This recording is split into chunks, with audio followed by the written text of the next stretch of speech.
Hello, hello, hello. Welcome to the moment. What is up, Mr. Conway? What's up, Michael? How you doing? I'm doing good. We are here again. You have instigated another moment, which I love. The Yeah, moment, this platform, this opportunity to connect with a great story, and then and go live and just share it with whoever's out to receive it. I love it. This is the right. intent of the moment. What I always wanted. I mean, that's what you told me. So that's I was like, when I heard Dina's story, I was like, you know what? I think she would be a perfect person to for Michael and I to share the moment with because she's got an incredible story of overcoming and yeah, because anybody who can come back from what she came back from is, I mean, that it's amazing. Yeah, I'm excited to share the story because it's one of victory. It's one of perseverance. It's a good story. Uh, and I'm happy to see your face, man. I haven't seen you in a while, and Yeah, I've been busy. I've been super busy. that's awesome. It's awesome to see you doing lots of comedy and doing the Well, thing. I've been doing less comedy. I mean, so yeah, the last month or so I've done less comedy and more music. But yeah, a couple months ago I was all about doing all this comedy stuff. Now I got a couple songs that just came out. And I'm going to be doing some more comedy again here. I got shows coming up in September, comedy shows, but we're going to be doing music shows as well now. Cool. And yeah, it's getting crazy. Yeah, I think you started talking about the music the last time we spoke, and you had Yeah. hooked up with like a management or a Yeah, Heathen studio. House Entertainment. It's like a little indie label. It's more like a collective of artists that are helping each other with their resources and just kind of banding together and helping push each other's stuff. Cool. So and these two singles that I put out are really different because I put out one country song that's about a lonely guy, and then I put out like an R&B song that's like totally full of swag, right?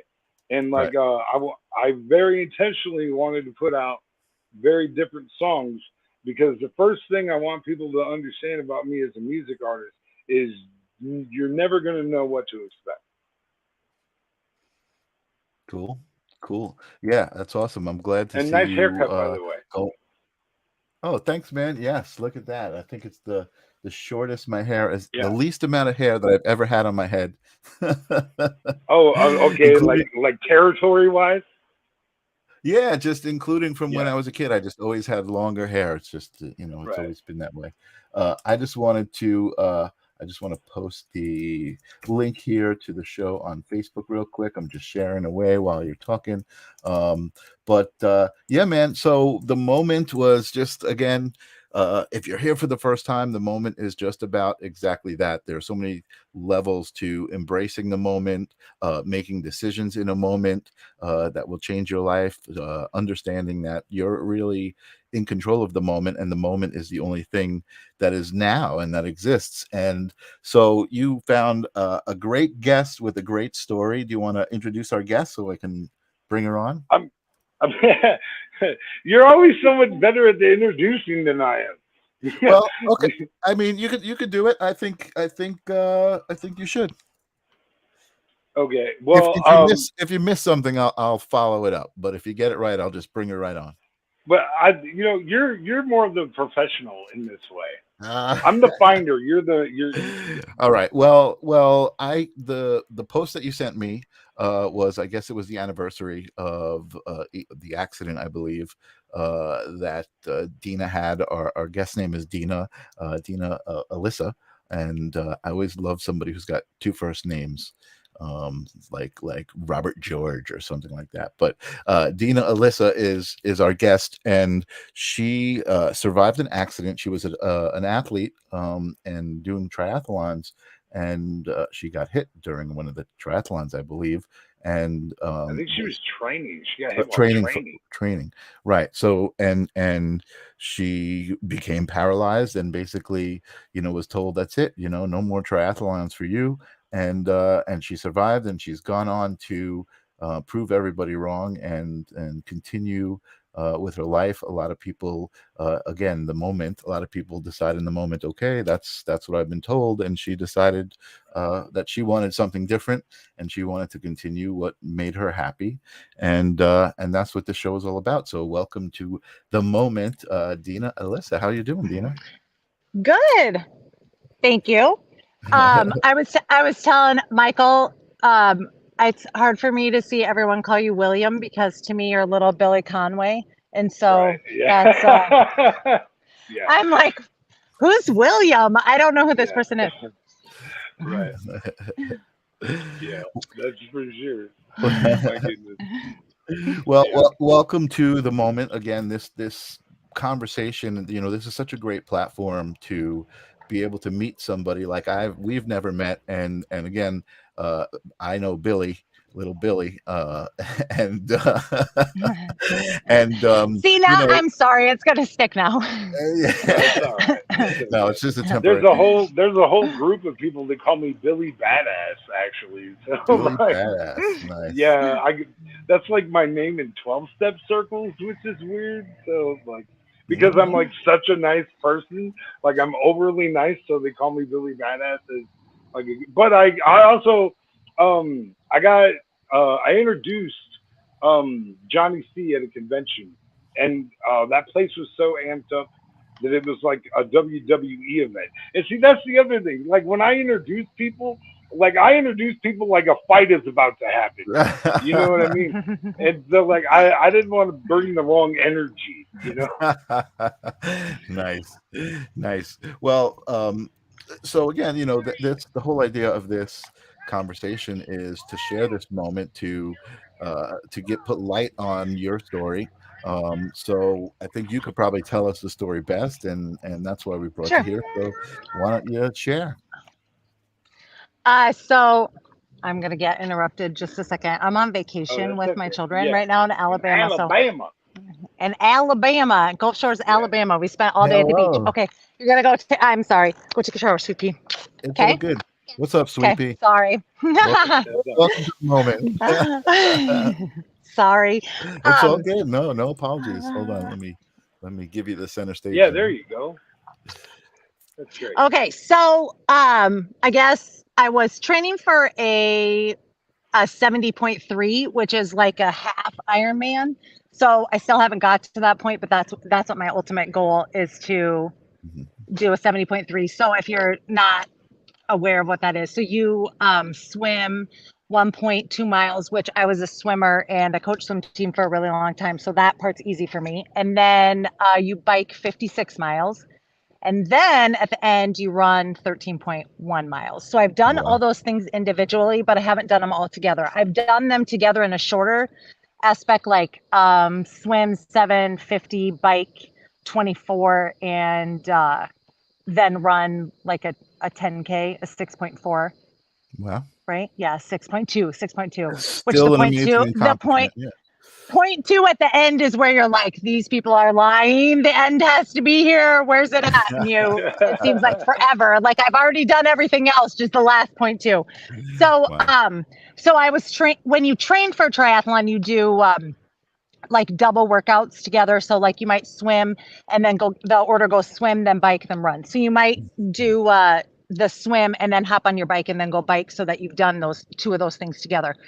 So what I was planning on doing the day that this run had happened, and unfortunately, I was in a relationship too, where that morning, I kind of got crabbed at for, don't wake me up before you go on your workouts, because then I can't go back to sleep. So that morning that I got up to go do this bike ride and then run, I had laid my shoes out, I remember, by the door, and then I didn't wake him up because we just had that conversation. And ironically, the day before, we'd had this weird conversation about, hey, like you're getting home and that song's still playing, you want it to play out. Well, what if we go drive by like where I normally bike, in case something would happen, you would know where I was.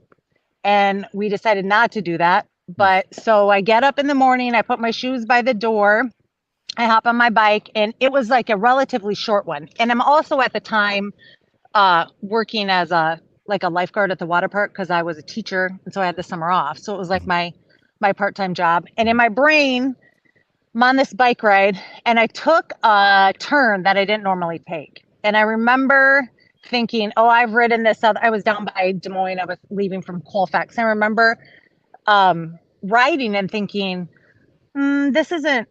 I don't want to do the same route again. I'm going to take this other route. And I remember when I turned, I thought, there's a lot of semis on this road. And I'm always on the shoulder. I'm always riding the, the white line when there's traffic. I don't now ride with traffic behind me because my thought process is I can take the ditch. If you're on your phone, you're messing with your kids in the back and you're not paying attention to what's on the road. I can take the ditch faster than you're gonna see me if you're behind me. So I'm like almost done with this bike ride. It's 7:00 in the morning. I'm making pretty good time. And my thought process is I just got to get back to the apartment, slip my shoes on, run 3 miles, come back, take a shower, get my lunch. I'm like running all that through my head. And then I remember just seeing a grill of a vehicle and thinking, I hope I didn't get hit by a semi is what I remember thinking. And then the next thing, I just kind of remember like this, clouds a little bit. I don't remember anything else until I was in the ditch. And I'm laying down on this steep ditch hill. And when you, like a triathlon bike, you clip in to your pedals. So my body is connected to the bike because you use the, when you're going up a hill, you don't ever want to use your energy to stand up on your bike. You want to pull up with the top muscles on your legs and then push down. So your feet are always connected. Gotcha. And I was not connected to that bike anymore. So the force of this vehicle hitting me unclipped my shoes, which I'm thankful because I think if I would have, it would have been even worse. Like, I might have dislocated a hip or something. Trapped up, yeah. Right, yeah, if you were connected. Yeah. Yeah. And the other thing is now I have 5 kids. At that time I had 4 kids, and a single mom trying to train for things. I push a stroller a lot. I bike with a stroller behind me a lot.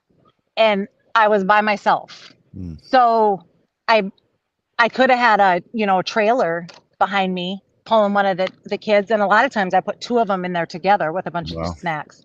So I was grateful for all those things. So what ultimately happened in the situation is I got hit on my left side. I rolled up on the hood, up on the windshield, broke off the mirror, and then rolled down in the ditch. And when I was at the hospital, they said, because I had been someone that was active and played a lot of not like football, contact sports, but like basketball you were agile.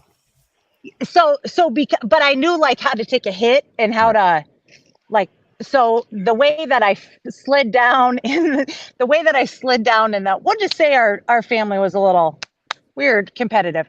So the way I slid down this hill, Billy knows. If the way I slid down the hill, the way I held my body also saved, some of the injuries I have. Gotcha. So I'm laying in this ditch. I usually bike with a fanny.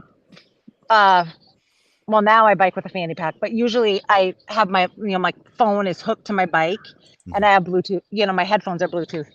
And I remember laying there and thinking up at the sky, like somebody just hit me with their, vehicle. Yeah. And I'm laying in here. No one's up at the top of the hill. I'm just down in this, like looking around, like what is happening?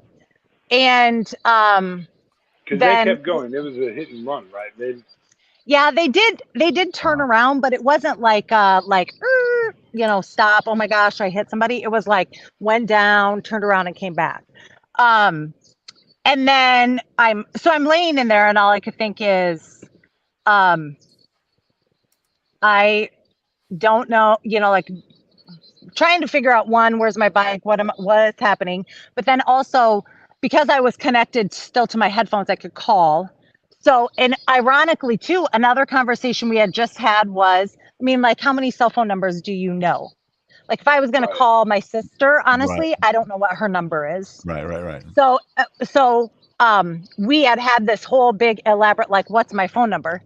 I don't know what your phone number is. Okay, well, if something happened and you needed to call me, what's my phone number? How would you tell someone you need to call me if you don't know my phone number? So we had this whole big conversation about knowing phone numbers to be able to make an emergency phone call. So I did call him, and I remember when he answered the phone, I said, someone hit me with their car. And he was like, what? And I said, someone hit me with their car. I'm in the ditch. Where are you? I don't know. Because I had no idea. It was a road I didn't turn on. I didn't know what the number of the road was. Um, And did so you know at then that point that you couldn't move, or like what I was did. your? I did it. I could move. I could move my legs and my arms. Um, then I remember at the top of the hill, the guy that had hit me came and he said, hey, are you okay? I could hear him yelling from the top of this hill. And I said, no, someone hit me with their car. And he said, I hit you with my car. And I said, okay, I need you to call 911. And he said, I already did. They're on their way. And I was thankful for, in these little towns in Iowa, you have volunteer EMT, volunteer fire department. And so I met these people past, after that time. But I mean, like, these volunteer firefighters came from Colfax and got me out of the ditch, put me on the backboard. And I remember them asking me questions, and they had called a life flight in for it in the beginning. And then they called it off because I didn't have any like thought process wrong. I had, I just knew if I moved around, it hurt here. So they put me in a neck brace and then a backboard, Right. lifted me Right. up and asked me where I wanted to go. So in Des Moines, your choices are Mercy or Methodist. So I'm Methodist. So I chose to go to, they had just built a brand new, why are you laughing, Billy? They just built a brand new trauma center. Like, it was just finished in Des Moines. So I had him take me to Methodist. So this is like 7:00 in the morning, right? And I've never ridden in an ambulance, so I got to ride in an ambulance. See, there's so many positive things. I got to ride in an ambulance. I didn't I have to love do the life I flight. love the continual look on the bright side. That's actually that's awesome. I can't Absolutely, it's great. I can't help it. It's just the way I am. Okay, so That's good. then I go I get to the trauma center. And I will tell you that if there was one thing I could convince hospitals to do, because I laid there all day and most of the night and put stuff on the ceiling because I had this neck brace on. I couldn't move anywhere. So I'm just laying there. The only thing you can see. And I remember every time they would move me down the hallway, just watching these white tiles lights. And I thought, I'm an adult. Like, this would be super scary for a kid, but still as an adult, like, watching this, I felt like it wasn't a scary movie. So, but I would rather, I do appreciate now when I go in some places and they have those ceiling tiles painted. So I was there. And of course I can't see, like, some people are coming in to see, my boyfriend at the time was there, some friends came in. I can't see anybody. So I got this neck brace on. I'm, stuck looking at the ceiling. So then people, everybody's coming over to talk to me and they're in my face like this because I have this neck brace on, and people's kids, like these little kids are coming in to talk to me, and That's hysterical. so I was my kids were not with me that weekend. They were on a camping trip with their dad. So I was thankful, that they weren't there for that whole start process. But then they put me in the MRI machine and they're giving me like morphine. And they put me in there. I bet they put me in that machine 10 times because they would put me in and they would bring me out and they would say, sweetheart, you can't move around in there. You can't, if you move around, it misses the image up and then we can't see. And then I was like, then you guys have to give me more medicine. So then they they maxed me out. Like I think I probably had shock at that point because I think it was Right. you know, it was like the afternoon. But I just remember I was like, it was like the shivers and I couldn't lay still, and they put me in there and then they'd be like, we're gonna try it again. And they put me in there and they bring me back out and say that one didn't work either. So Wow. eventually they got one that worked, and you know, carted me back down the plain ceiling hallway, and then told me that I had a broken vertebrae and that they were going to do surgery on Monday. This is Friday. Hmm. And I laid there. My parents knew, you know, I'm in Des Moines, they're in Northwest Iowa. So I'm thinking I got to lay here for 3 days and I can't move around because this vertebrae at the top is cracked. And then the shift changed at 7:00 at night. So when the shift changed and the new trauma doctor came in, the neurosurgeon came in, she came over and she said, you have cracked vertebrae and you have some chunks of your other vertebrae that are broken off. They're chipped off. And I don't want those to sit there all weekend. So she's like, we're going to take you down and do surgery right now. So that went from, I got to lay here for 3 days to we're going to do surgery right now. And then I just remember, you know, getting a chance to talk to everybody and going in and doing surgery. And then when I get out of surgery, you know, my mom's there. I haven't ate because I don't eat before I work out like that because I'll get sick, you know, throw up. So I just really wanted an orange Gatorade. That's all I wanted, an orange Gatorade. So I get out and no one can come see me in the recovery room because there was some guy that had hurt himself that was drinking and he was freaking out in the recovery room. So it's me and this other guy in there. So I had to wait till they got him calmed down. And then my mom brought me orange Gatorade. Now the picture that I always post is I have a neck brace on and I'm smiling. And I had, you know, laid there all day. I didn't know if my face was messed up. I didn't know if I was missing teeth. I had broken fingernails. I knew that. But I had no idea what I looked like. And so I remember I said to my mom, am I like missing teeth? Is that scratches on my face? And she said, you want me to take your picture? And I said, sure. So we took 2 pictures. The first picture she took, I wasn't smiling. And I said, we have to do that again because my friend Jana Peters will be super disappointed that I'm not smiling and she can't see my teeth. So I took it again. That's the one that I always post when I like talk about it is the fact that yeah, there we go. Yeah, that's the one. My eyes are also on because I just got out of surgery. Please give me an orange Gatorade picture. So then and then the nurse goes, you know all that medicine they give you, it makes your digestive system really slow, so you're probably gonna throw that up. And I was like, oh, guess I'll have one sip of this and then stop. So then I think the walker picture's in there too. So I didn't know, you know, like I got out, it was like 1:00 in the morning, 2:00 in the morning, I think, when they got me back to my room. And they had put in, and I didn't know this when you have back surgery too, for those, they have to shave your vertebrae so that it's a flat surface. So those vertebrae are flat on one side, and then they fused the top 2 together because they were cracked. Mm-hmm. And then the rest of them, where they took the bone chips out, they put in 10 pins in there, and then they put in two support rods that run up and down, and then they crazy. Yeah, so I mean, like, I'm not sure what's going to happen the next day, and they bring me in a walker, and I'm like, I just got hit by a car, and they're like, oh, we know. Okay, but I don't think I can do that because this just happened. So they pulled up this walker, and I mean, it was like, the beginning was tough because I was scared to, you know, yeah, that one down there. I just was like, I don't know. And of course I have awesome hair because I've been, you know, laying on my back with that neck brace on for days. And it was all sweaty when they took me in there.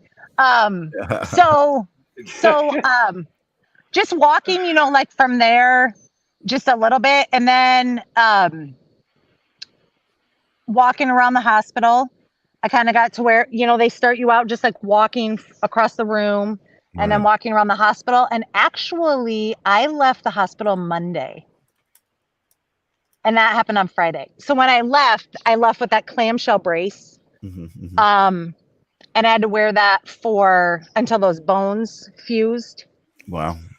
You can't take ibuprofen when you have something like that because it slows down whatever type of blood cell you need to make those bones rejuvenate. I don't remember what one it was, but so Gotcha. Right. yeah, so then I just kind of, so I think it was I had to wear that till October and November. The other thing that I don't really have posted on there is I also had like this hematoma that just never went away, and it was like where the vehicle actually hit me on my left hip, and I had to have that. That one, that's just my back, and that's just like where the blood kind of pooled. That's actually when I had the hardware taken out. But I just had like a hematoma in my hip that just never went away. I couldn't wear pants for a little while because it was just like this giant bruise that just my body didn't absorb it back in.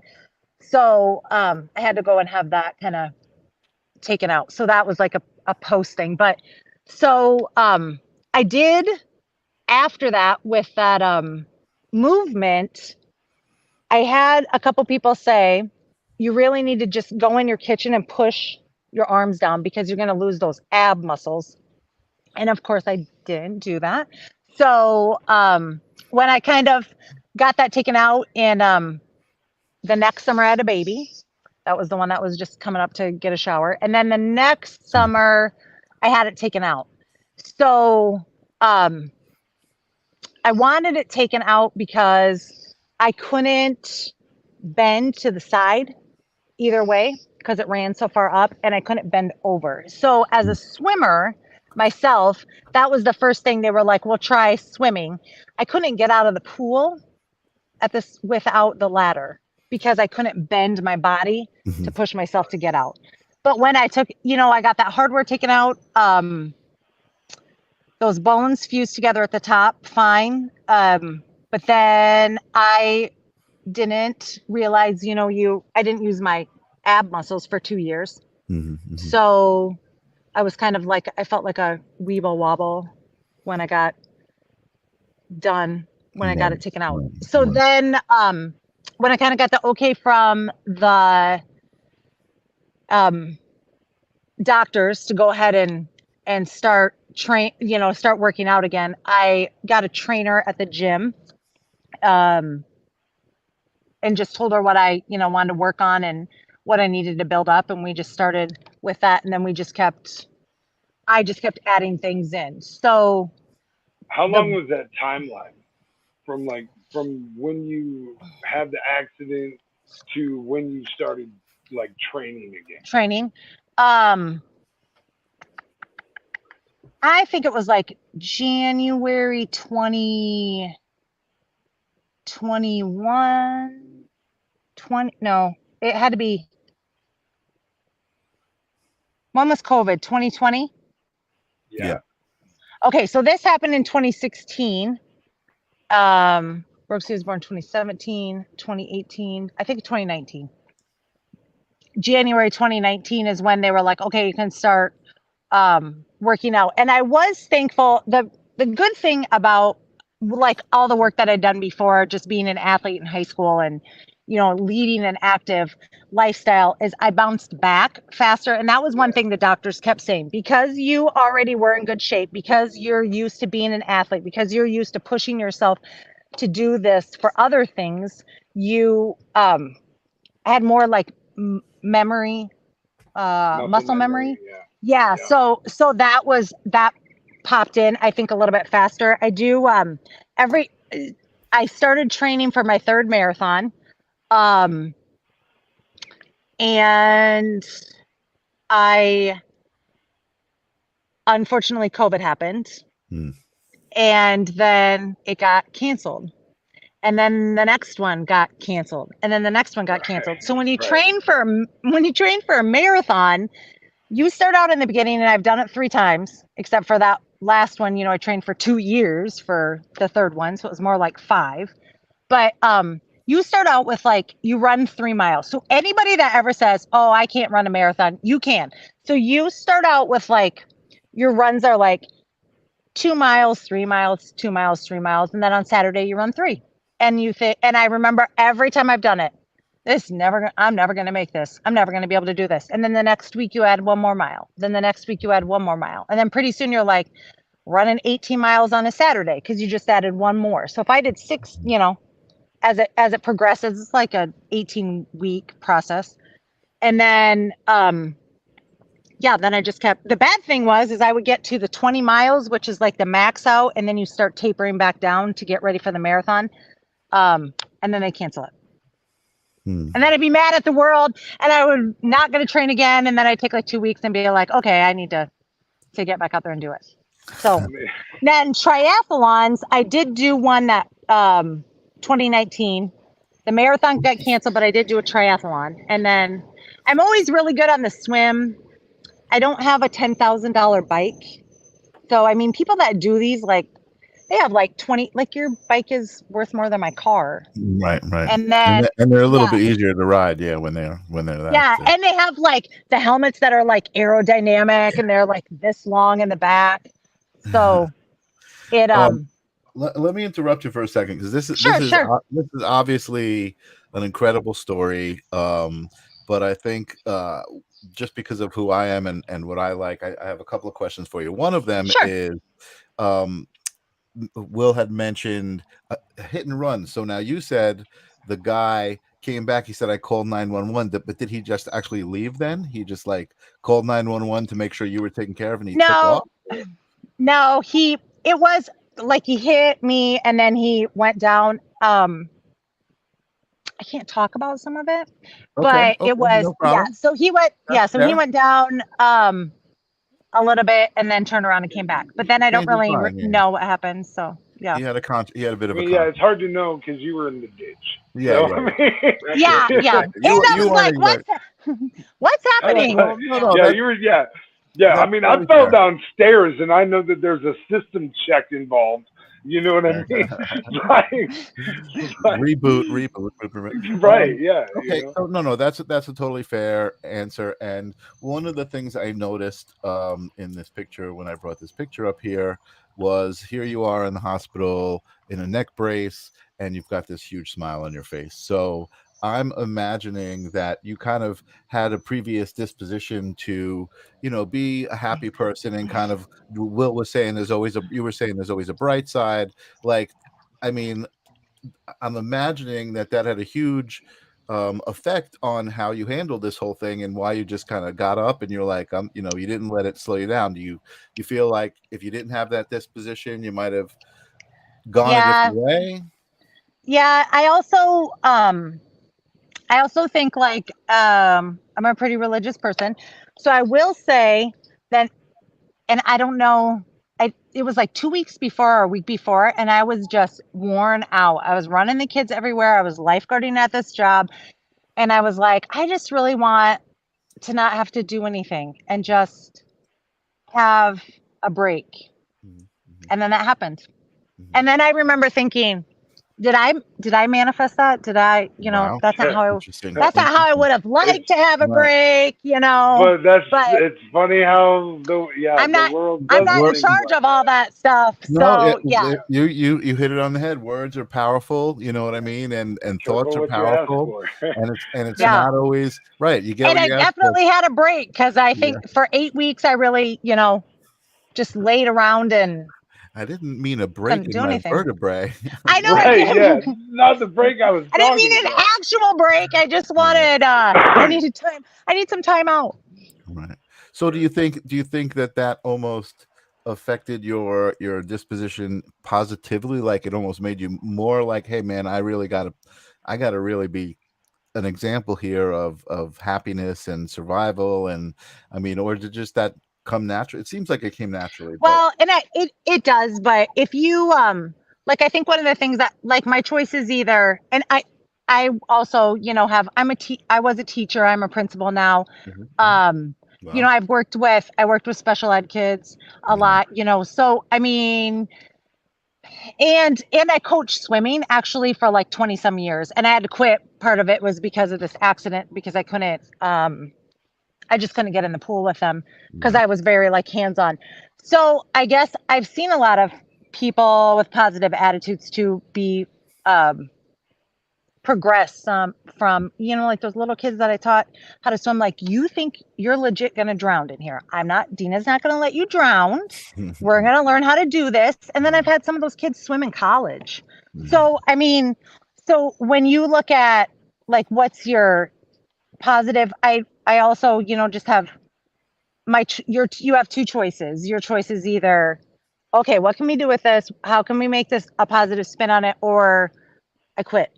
Right. So if you quit, then that's not this is what I'm stuck with. So, and when I started doing those, you know, just working out again, oh my gosh, so painful. Like I couldn't go up and down the That's steps. I one of the couldn't, things I was going to ask. Like, but yeah. I'm imagining like, so you just hit it on the head. I wrote a couple of notes down here. I was like, it must have been extra painful, but there was also, I think, tell me if I'm wrong, this extra gratitude for just being able to do it. Like, because you know, you not only did you love it before you had the accident, but then you had 3 years where you couldn't do it. So now that you were able to do it, it was like, oh man, this really hurts, but I'm able to do it now. You hadn't been for 3 years able to do it. Well, and I always have, this is going to go back to like just things that you learn as a kid and what your experiences are in life. So I'm trying to give those to my kids too. But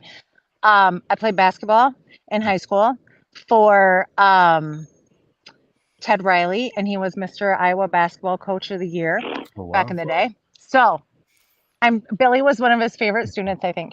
So dude bounced me off of lockers in 8th grade. So I deserved it though. I totally had it. But look where you are now. But what I'm saying is, like, I remember just like that experience, you know, like even, and I wasn't like gonna play college basketball. Would that have been awesome? Yeah. I wasn't gonna go, you know, women's NBA basketball, but I remember those practices, like learning from him. Is it pain or is it injury? Are you hurt or are you just sore? Is it pain or is it injury? And so I remember always thinking that when I run, when I, you know, when I'm lifting, am I injured or is this just painful right now? Because I've, you know, that mindset. And some of those things are just, I'm lucky that I had people in my life that gave me some of those positive outlooks. And I don't know. I guess I've always just had a, you know, like a rainbows and butterfly, silver lining. Yeah.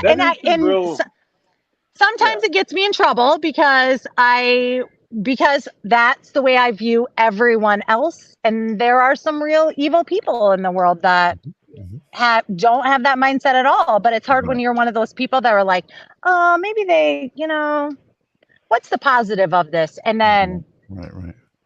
So that's a good question. So again, just because I'm always interested in the self and like learning and growing and all of this stuff, do you feel like the whole experience gave you more awareness of that mindset? Like, oh, I've always had this mindset, but now I'm aware of it, and almost I feel like that's very empowering when you're like, oh man, I've always been this way, but now I understand, you know, how it affects other people and how it affects my own life. You know what I mean? Like, I mean, I think a lot of people, I guess I'm asking because for me, I see a lot of people out there who have just been conditioned by everything that's around us, you know, how we grow up in society and all of these things, and they're just not aware of their own mindset and how it controls their life, right? And how easy it is to just say, oh, I can actually choose my mindset and make changes easily to these things that I think I have no control over. Right. And Will knows how much I love to talk about that stuff, but it sounds like, again, that's kind of a part of this experience for you was like, oh, wait a second. And now you've turned it all around. And I mean, have you thought about coaching other people? Do you coach other people? I haven't.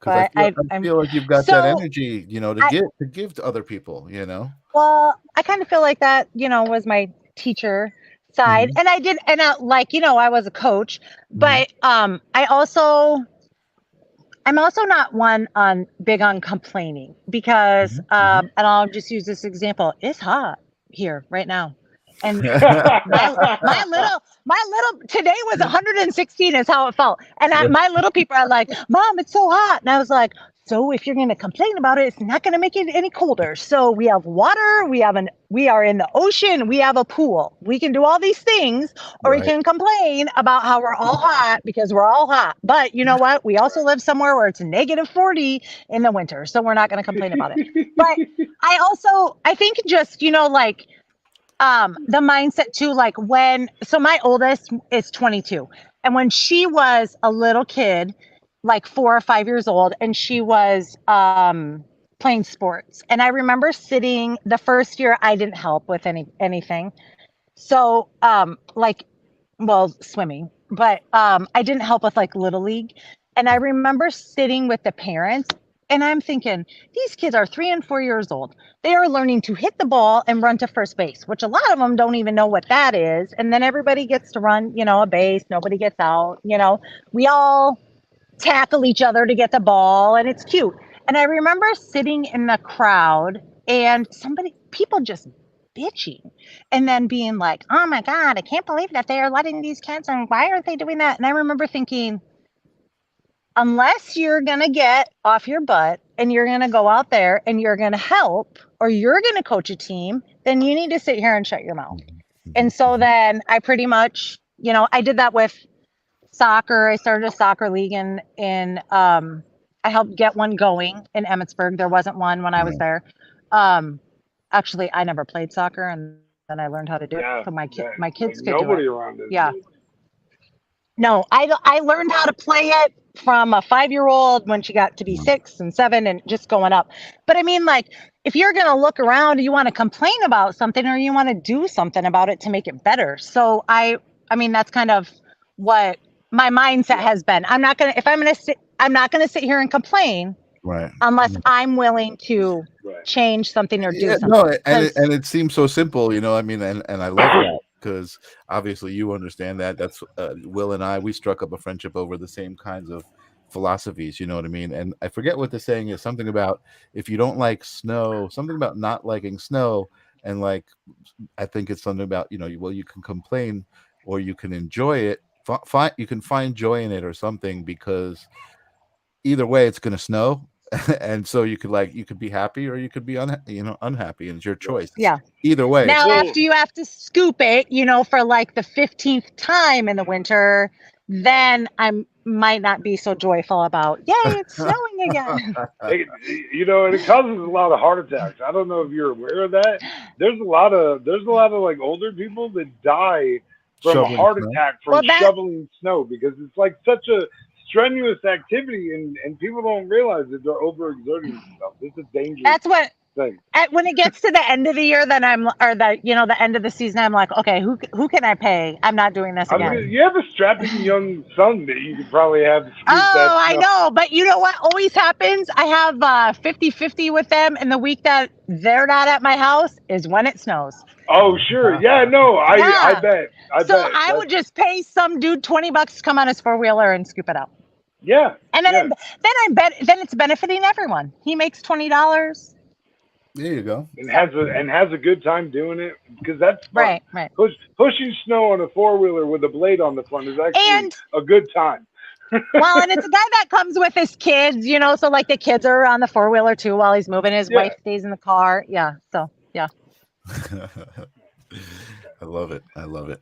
Awesome. Well, I mean, you are. I can see why Will wanted to. Little Billy wanted to have you Little on the Billy. show. I can see why he wanted to have you on the show. You're such a delight. Your energy is Thank you. exactly, exactly the kind of energy I promote, and like the idea of just being accountable for that, like being accountable for the energy that you put out into the world, right? It seems so simple. Um, so where are you at now? I guess you said you're training for another triathlon. You haven't done one yet. So No, I haven't. So, April 20, what is it? That's 2023. April 22, I did Nashville Marathon, and that was the first marathon I'd done since the accident. Okay. So, That's with running. yep, so that one was just running, but it's 26.2 miles. So Wow. next time you're in your I car, didn't mean to minimize see it. how far It's that was. just running, but it's. Yeah. I mean, but as So far as I as had far as the activity goes, which activity? I had big goals for that one because my triathlons that I'd done comparable after my accident were faster. And so I had big goals for this one to be faster. Mhm. And then I did it. I wanted to do a rock and roll marathon because I'd really like to be a statesman, which means a stateswoman, which means that you run 10 marathons in 10 different states. Then you get a Oh, wow. special Oh, t-shirt. cool. I Cool. know you get a special t-shirt. That's So cool. then you so I've done California, I've done Minnesota, and then I've done Tennessee. So when I did Tennessee, it was April, and it's supposed to be like 65, 70. It was 89 degrees Wow. in April. And I kind of, when I signed up for the first one, I did San Francisco, and I signed up for it because it fit into my life schedule. And then I trained up until it, and everyone would say to me, "Isn't it really hilly in San Francisco?" And I was like, I don't know. Is it? Well, then I got there, and it is. So, but I was thankful that we ran around the pier, like we ran around the edge They're gonna first, give and you then we went across one time. My biggest pet peeve is those people who are like at the end and they're like, "You're almost done. It's just around the corner." And I'm looking at my watch like, "You guys are all liars. It's not almost done. I have 3 miles left." But so Tennessee, Relatively, it's that's hilly. almost done for 26 miles. I mean, Yeah, yeah. except so in Tennessee it's hilly. So did I train on hills? Yes. Did I train on rolling hills at 90 degrees? No. And so it's the first time my toenails have all fallen off. Oh, jeez. So, it's because your shoe, and everyone's like, "Well, your church shoes are the toe, wrong pretty side." much, yeah. Well, Oh my gosh. it's because I went downhill, tap, tap, tap, tap, Oh, uphill, wow. and then downhill again, tap, tap, tap, and I didn't think about that. So Wow. someone flagged my Facebook share of that as inappropriate content when I showed how my toenail fell off, and I was like, "How is that inappropriate?" It's not They really gross. did? Yeah, then my Lightweight. nail people were like, "We can't paint. It's gonna look ugly." And I was like, "I know. Can you just paint the skin? Can we just paint the skin Paint part and the make it look like a skin. No, toenail?" you didn't. No, you So we didn't. did. And then it stayed for like a day. So then Yeah, I actually I won at that, and this is disappointing. I'm disappointed in myself. I won at that they had like a spin a wheel. So a rock and roll marathon has a band about every 3 miles, and the band plays a different type of music. Okay. So you're running, this one's a country band, and then you run a couple more miles. So like by the time you stop hearing that one, you run a little bit farther, and then the next one is like, I don't know, 50s or whatever.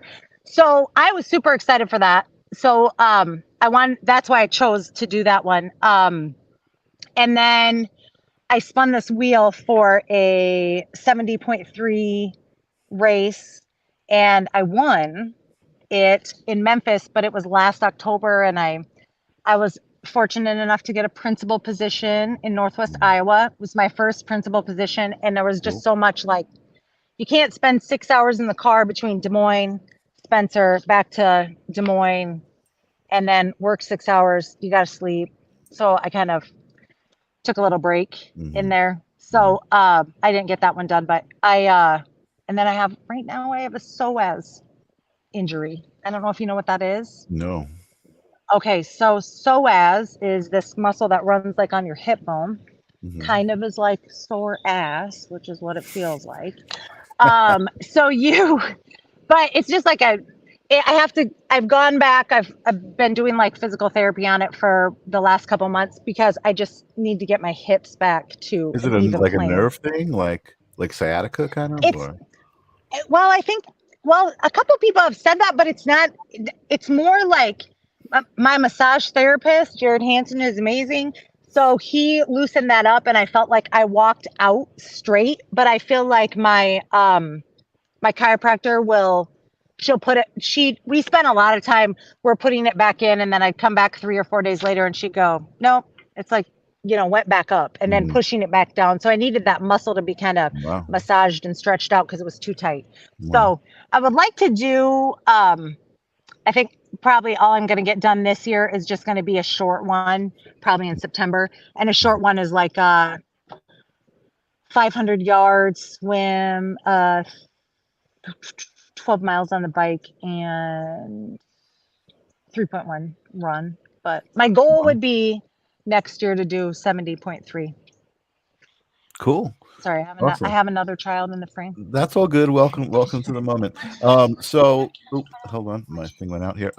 So I got a couple of quick questions for you. Sure. One is, I think that's a pretty cool, this rock and roll marathon. Is that what you were calling it? Yep. So I guess there's a range of audible distance from each band. That's kind of cool. You hear it quietly and it gets louder and louder and louder, but then you go away from it and then you don't hear it anymore. Yeah. I was thinking you're just hearing the band for like a second as you're passing it by, but I guess No, yeah. like you said, you Yeah, hear no, it. yeah. That's kind And of cool. I train with, they have rules where you can't wear your headphones on your bike. So because otherwise you can't hear traffic. So Right. even when they have like during a race, if you do the full Ironman, it's 112 miles on the bike. Wow.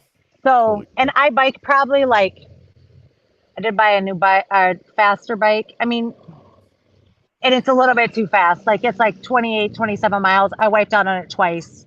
But I mean, like 28, 27 miles an hour compared to my old bike is like 20 miles an hour. So it's great until you get to a stop and then you're like, oh, wiped out right in front of my apartment complex. Everybody saw that. And then crazy. So, but I mean, so I think you don't wear headphones it's against the rules to wear the headphones because you can't hear anything. So I will say I do still, put my phone in I have a running pack and then put it in there and then I can still play music on it. Yeah, that makes more sense. I always felt uncomfortable wearing headphones on a bicycle. Although I do it sometimes. So I do have another question. And my friend Jessica's out there. What's up, Jessica? Saying hello. That is with these triathlons, right? So there's swimming, there's biking, and then there's running. I'm imagining the swimming is probably is there a specific order that they do them in based on like the muscle groups that you're using? Like, how does that work? I don't know. Someone made it up. They were like, here's what we're gonna do. We're gonna get wet first, then we're gonna dry up on the bike, and then we're gonna put shoes on and run. Okay. So I mean, I don't know if it. I mean, when I swim, I always try to count. Like there's when you swim, depending on where you are, there's a pattern. Mm-hmm. I would like to do. I think Memphis was in the something river. Chattahoochee. Yeah, maybe. I don't know. That's a country song, so maybe we're just thinking about that. But okay, so there's I know it is. Okay, so I would like to swim that one because you swim downriver, so that would be fun to see what my time is. But you get in. When I first started doing triathlons, like 20 years ago, it was a free-for-all. It was everybody running at the same time. And if you don't want to be in the front fighting, you want to be in the back, or you go way out on the side. Wow. And I remember and so you would just a second. My kids, I don't know what that means. Yeah, I don't know what that means. So you would, everybody would get in, and I read all these articles about people are going to punch you in the back of the head, and you're going to punch people, and people are going to kick you in the ribs, and you're going to kick people. And then it was just like a bunch of fish swimming on top of each other till you get out of it. Now they do is usually a timing bracelet. You got to run across the carpet and then it starts and you kind of seed yourself. There's about 3 people starting at a time. It still happens. I still hit people. People still hit me. The moment. Yeah. So, sorry. It's okay. You lost your train My of thought. brain. Too You- many kids. Oh, That's okay. okay. So now I it's will- like three people. You know, you start out, you swim, and then you get out and get on the bike. Go ahead. What's your Right. question? I know. I was going to say. I will say you have definitely. You win the background award. You certainly have the best background of all of us there in Alabama. Yeah, that's cheating them. That's She's using nature. That's not even the golf. That's just, you know, That's awesome. that's No, the, it's beautiful. that's the lake. And it's nice where we're not supposed to lighting, feed the alligators. nice time of night, nice lighting. Listen, It is. I know yeah. you I said didn't. it's super I hot. just want to note that I didn't put us in front of the Budweiser tapestry. Yes, you So, I did. mean, That's the mean- sponsor. That's the sponsor, right? That would be awesome if that was the sponsor. That would be awesome.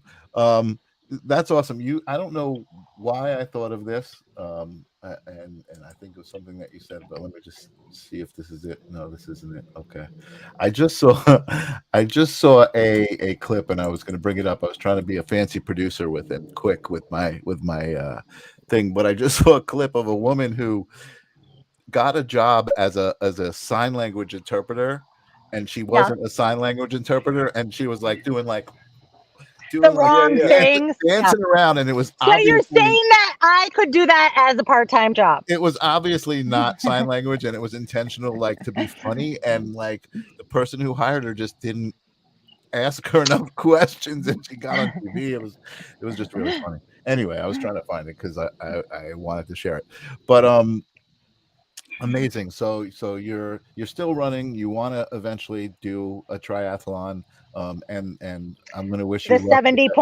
70.3. Now, what is that? That's the ultimate, like. So no, so the ultimate is a full Ironman. So when you see people that have that little Ironman tattoo, they are like a god because they start that race at like 5 a.m, and I watch people like cross the finish line at like midnight. So you got to have like fuel for that whole day, water for that whole day. You like when you swim, you have on your wetsuit if the water's cold enough, and then and I wasn't a wetsuit person because I was always like, I can swim, I don't need that. And then one of my friends who also coached swim team with me, it makes you buoyant. So all you have to do is work on propelling yourself forward instead of keeping yourself afloat. So I think muscle groups you were asking about. So I would say in the beginning, like I'm using my arms all the time and I'm trying to do like 7 to 10 arm strokes, but I'm trying to breathe on the right and the left so I can make sure I'm going in a straight line. And then, of course, the bike is legs. There is a concept called brick, which is after you get off the bike and then you got to run and your legs, I mean, they literally feel like you just are running with bricks for probably a mile. But I am always the red-faced runner. And I do feel like I'm usually in the top when I get out of the water. And then I get to the bike. And when I'm doing the bike, I am kind of hold my spot. And then I start running. And even though, like I do marathons, I always say I feel like I'm a hippopotamus running in a bunch of gazelles because these women and men they're just like, yay, it's great. Just like prancing past me. And I'm just like pounding. So I'm usually the one with the reddest face where the EMTs are like, ma'am, do you need help? No, I'm fine. I just always have a red face. And I did have somebody must have been concerned about me because this woman came over and she goes, I'm going to do something weird. And I was like, okay. Cause I'm kind of like Miss Congeniality on the course too. Like, yeah, good job. I don't know how Yay, accepting I would be of just that. You know what I mean? So of this is what happened though. Me and being like, I'm going to do something weird. I'd be like, excuse me? She was like, so she's almost like, I'm starting the second lap and I must have just been beat red. Cause it's like 85 degrees. And she reaches in her bra and she takes out a giant handful of ice and she puts it in mine. And I was like, this is life-changing. Okay. So Okay. now every time I run like that and it's super hot and we stop at the water station, I'm like, I don't even want water because it makes my side hurt, but I You will take just a want handful of ice ice in and your just bra. stick it in my bra and it cools my whole body down.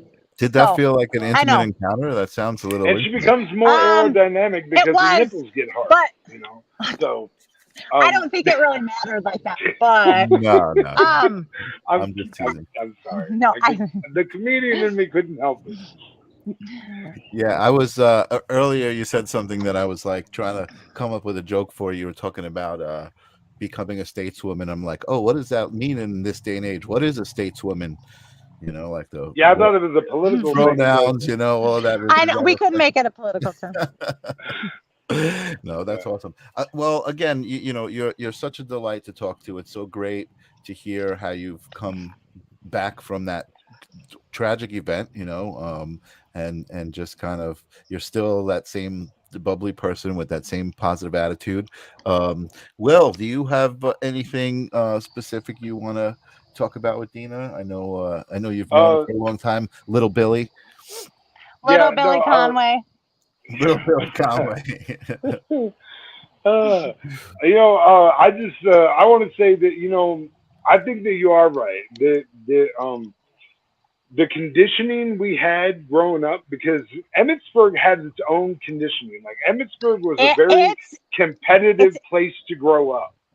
And it still is. It still is. Right. It's I mean, there's a tradition there, to be your best and do your best. And I don't ever feel like it was like, I do appreciate that somewhere along the line, sportsmanship was taught to me as not boo your team, yay my team. So it wasn't ever like, and I live in Spencer now, so it wasn't ever just my Spencer Tigers now, but it wasn't ever like, boo, Spencer sucks. It was like, go Emmitsburg. You know what I mean? So I feel like that too was a different mindset where it's like people want to hate people. Well, how about instead of you just support your own thing and cheer for your own thing, and if you don't tear other people down. That's the kind of sports I think marathons and triathlons are. I mean, some people I feel they're probably. You were talking about it before, and I was going to ask you: do you feel like you were competing with other people or yourself? Like really, just to like make yourself it's always the best you are. Yeah, it's always myself, and I coach swimming, and I think probably tracks the same way, and cross country, and when I had those, I had little kids that like at the beginning of the season, it would take them 3 minutes to swim from one end of the pool to the other. Those kids get down to the other end. They didn't drown. They might have been like rope crawling for a little bit, and the whole place cheers. Everybody else has been done for 2 minutes, 2.5 minutes. That kid gets out and they cheer for them just like they did everybody else. So with that concept, I always was like, the next swim meet, oh my gosh, you got 30 seconds faster. Oh my gosh, you got 10 seconds faster.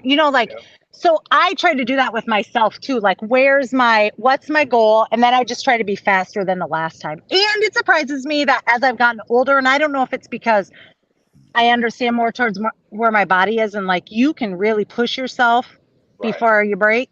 So that and that's I can more so what I meant about like the way Emmitsburg really conditioned us to like push and dig and find that extra one more. You know what I mean? Like we were really, that was something that like I feel was like community wide almost. like they really drilled that kind of stuff into you. But cool. You learn, you grow.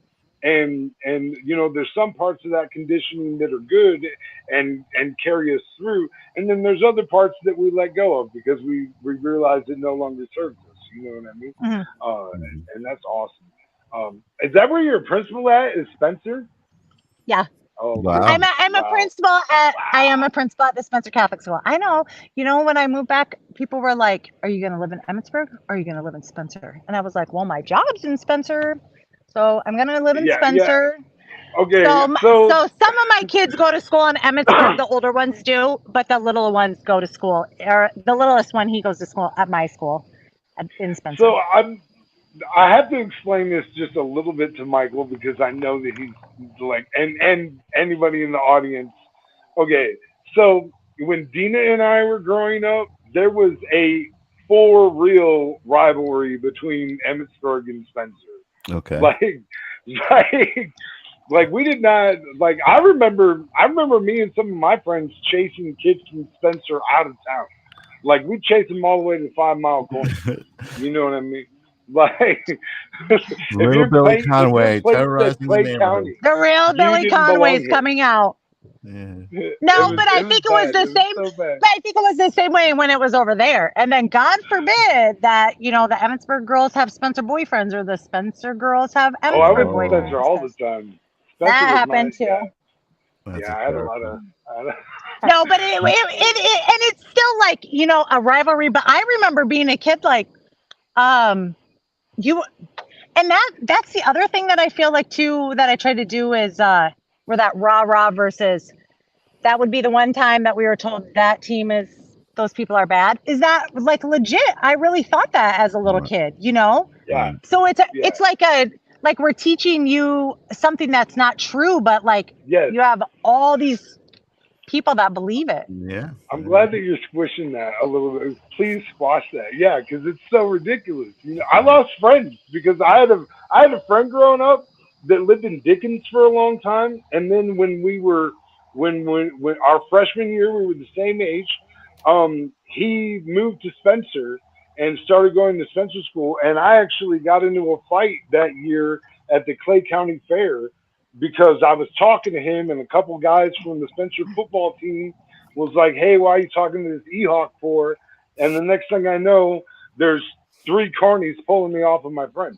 Oh, You man. know, which it was a really bad situation. Anyway, it's so good to hear that that's not how it is anymore. I think we get older, we get a little wiser, we realize, we all should When I was a be knucklehead, I was so we dumb. all should be Like, supporting each other. No, it's so much better when we all I'm not support going each to other. comment. oh Yeah. no, it's okay. I know what I was like as a child. He knows he was a knucklehead, and it's all right. He's come to terms with it. Yeah, yeah. I All mean, good. I'm different now, but my God, I was such a bad kid, Deena, that one time I made my mom so mad at me that she called me a son of a bitch. Do you know how mad you got to make your mother to say Wow. that? Like, I know your mother, and for her to say that, that would have took a lot for your mom to say I that to know, you. I know, yeah, I no, know she your wasn't mother. one to say those kind of things. No, I played no, Cards Against Humanity super with her sweet. one time. One of the worst decisions of my life. It was, That's so it was awesome. a terrible experience hearing my mother say some of those things. Like, Cards Against Humanity is not a game to play with people that you hold in high regard morally. you know. That's funny. That's funny. Well, again, it's been such a pleasure. I've got to kind of wrap this up. I got to get on the next call, so to speak. But Thank you for being here, Deena. yeah, Thank you I'm so so much. happy You're that welcome. Thank you for inviting me. yeah, thank you for being here. I don't know what little Billy Conway's got for me next, but I'm sure it'll be something exciting. I'm glad that's gonna stick. I don't know if it's gonna stick. It's good while you're here because he knows it feels good while you're here. But if you weren't here, I don't know if it'll work so well. But Right. thank you for being here. Let's You're welcome. sign off for now. Don't go anywhere. I'm gonna put us in the back and I'm gonna play the outro, and I guess we'll see you guys again soon in another moment. Peace.